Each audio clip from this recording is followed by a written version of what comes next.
Good afternoon everyone, welcome back to my another mini blog series. এটা ছিল 17th August, Sunday. তো আমরা চলে যাচ্ছিলাম মার পিসির বাড়ি, মানে আমার দিদার বাড়ি মনসা পুজো। এটা এভরি ইয়ারই হয়। তো যেটা মেন মনসা পুজোর ডে, আমি ছোটো থেকেই দেখে আসছি আমার দিদার বাড়ি মনসা পুজো এই দিনে। তো আমরা চলে যাচ্ছিলাম, একটু জ্যাম সেরকম ছিল না, কারণ সানডে ছিল, ফাঁকা ছিল। তো আমরা পৌঁছে গেলাম এখানে।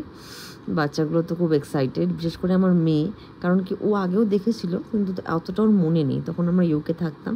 তো চলো এখানে চলেও এসেছি, তোমাদের পুজো যেটুকু পারবো শেয়ার করব। দেখো ওদের এখানে নিজেদের বাড়ি, ওদের এখানে বিশাল বড় বাড়ি। আর পুজোতে দেখো এই তোমরা দেখছো না এতগুলো ঠাকুর, এগুলো সব মানে অনেকে মানসিক ছিল, তো তারা পুজো দিয়েছে, মানে ওনাদের একটাই মূর্তি। তো এখানে পুজো হচ্ছে, অনেক কথাবার্তা হচ্ছে, গেট টুগেদার, খুবই আনন্দ করে দিনটা কাটলো। পুজোটাও পুরো দেখলাম, ভালোভাবে হলো পুজোটা। তারপর খাওয়া দাওয়ার পর্ব করে আমরা বাড়ি ফিরে গেছিলাম। তো চলো এইটুকুই শেয়ার করলাম ব্লগটা।